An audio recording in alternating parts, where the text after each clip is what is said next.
Pag-usapan naman natin kung paano tayo magbabasa ng price movement sa chart, kung paano tayo maghahanap ng trend, at kung paano natin ma-identify kung pataas ba ang price or pababa gamit lang ang mga guhit or mga linya. And stay tuned at the end of the video kasi may i-share ako sa inyong indicator na pwede nyo maging guide, lalo na at kung nahihirapan pa kayo mag-drawing sa chart para malaman mo kung pataas ba ang price, kung uptrend ba siya or downtrend. Let's go! Lagi nyo lang tatandaan guys, meron lang tatlong movement na ginagawa ang market. Ito yung tinatawag nating uptrend, next is yung downtrend, pangatlo na tinatawag nating ranging or consolidation. Simulan natin sa uptrend. Ibig sabihin, pag nakakakita ka ng gantong movement, ang price is mostly pataas siya. Ibig sabihin, gumagawa siya ng trend pataas, kaya uptrend ang tawag sa kanya. Pag nag-react dito yung price, guguhitan natin to. Pag nag-react dito yung price, guguhitan natin. And nag-react dito yung price, guguhitan din natin. And then, bubuo tayo ng isang mahabang guhit na tatamaan silang lahat. That is an uptrend. Every time the market reacts at nag-bounce siya pataas, pwede natin isama sa guhit yun. This is 1, this is 2, this is 3. Guhitan natin siya ng mahaba. Hanggang masakop niya lahat ng candles na nagbabounce pataas. Marami siyang touch, kaya this is a valid trend line. Ginagamit ang trend line as entry point. Ibig sabihin, every time na magta-touch ang price doon sa trend line, ay ang idea is magbabounce siya, di ba? Nag-touch sa linya, nag-bounce. Dami niyang beses ginawa. So pwede natin i-assume na once na nag-touch siya ulit dito, pwede siya mag-bounce ulit. Kung magbabay ka, hindi ka magbabay dito kasi nasa taas yung price eh. Doon tayo magbabay sa baba. Ito sa trend line na ginawa natin. Kasi ang concept nga ng trading is we buy low and we sell high. Aantayin mo muna siyang bumaba doon sa price na yan. Mag-stay or mag-bounce siya ulit doon sa trend line. As long as mine-maintain niya ng price, patuloy lang yan na pataas ng pataas ng pataas. Another scenario would be, sisirain niya ng market. Mag-change na siya into downtrend. Pababa naman. Para natin masabing downtrend siya, kailangan sirain niya yung linya. Which is something like this. Gawa siya ng panibagong touch dito. Tuloy-tuloy na ulit yun pababa.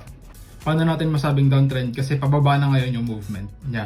Same rule kagaya sa uptrend kanina. Guguhitan natin kung saan siya nagbabounce ngayon, pababa naman. Kung saan siya nagbabounce pababa, dun tayo gagawa na ang guhit. Dito siya nag-bounce pababa. Ito ngayon yung next bounce niya. Diyan tayo guguhit ngayon. So parang ganyan ang magiging itsura niya. Para lang natin binaliktad yung uptrend kanina. As long as mine-maintain niya yan at nagbabounce siya dyan pababa, that is an active downtrend. Tingin tayo ng real example sa candles.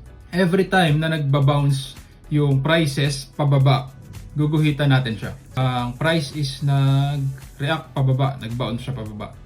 Ito naman yung pangalawa. Nag-react siya at nag-bounce pababa. Pangatlo naman is ito.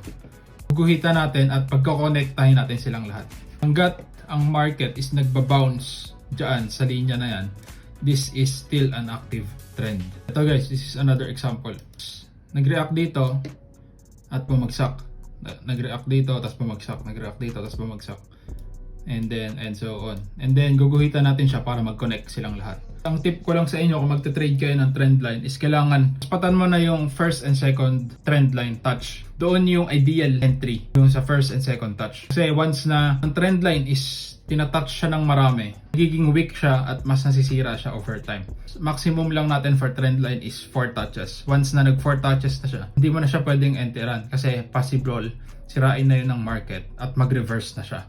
Kagaya ng nangyari dito. This is the 1, 2, 3, 4, 5. 5th touch, actually 6th touch na.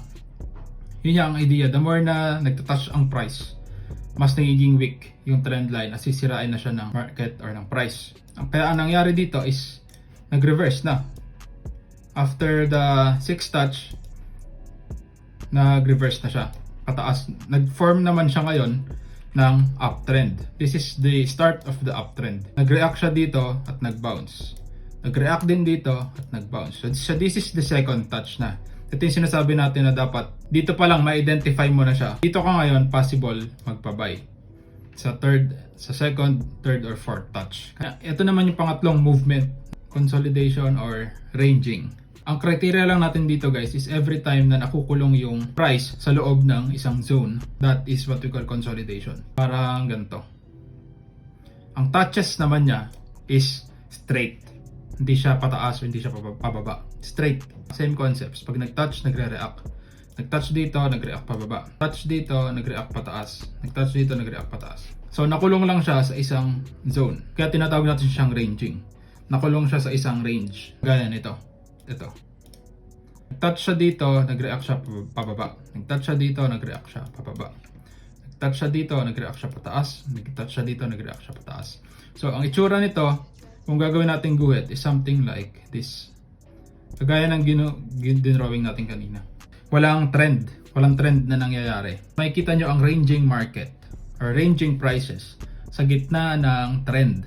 Ibig sabihin, pag nakakita ka ng ranging or consolidation, that is a sign na itutuloy niya yung trend na current trend. Kung nakikita natin dito, this is a downtrend. Kung makakakita ka ng ranging dyan sa gitna ng trend, that is another confirmation na itutuloy pa ng price yung trend or linya na ginawa mo.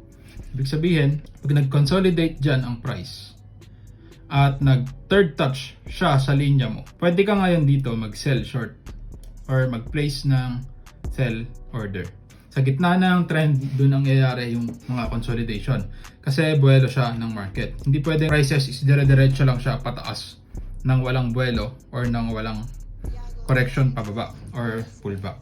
Kung makikita nyo dito, kakaroon siya ng consolidation like this. Bakit siya consolidation? Kasi nakulong siya sa isang zone. And nag-touch siya sa linya, tapos kinontinue niya pataas. Ang movement ng price or ng market is either uptrend, pataas siya, susundan niya ng consolidation sa gitna ng trend. Once na sinira niya na yung trend at nag-change siya ng trend, naging pababa naman. Yun naman yung tinatawag nating downtrend. Susundan ulit yan ng another consolidation to continue the trend. Tapos mag-change lang ulit ng trend. Kung nahihirapan ka pang gumuhit, like dito sa ginagawa natin, meron ako share sa inyong indicator na pwede nyong gamitin as your trend line para hindi kayo gaanong mahirapan sa pag-identify ng trend. Punta ka lang dito sa indicators. Type mo dito is moving average. Click mo lang tong moving average, simple. Tapos click mo tong settings niya dito sa upper left. Sagay mo sa input is 200. Tingin tayo sa daily time frame. Ito na ngayon yung magiging guide mo for trend lines. As long as nasa ibabaw siya ng MA200, we're still in an uptrend. Titingnan nyo, meron ditong reaction, tapos nag-bounce siya. Tapos dito, nag-bounce din siya sa ibabaw. Pag nasa ilalim na siya, that is the time na magiging downtrend na. Kagaya nung nangyari dito. Nasa ilalim siya ng moving average.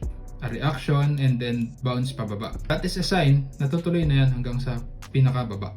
Kung natuto ka in this video guys, consider subscribing, and kung meron kang tanong or kung nalilito ka, comment mo lang below, and I'll see you in the next video.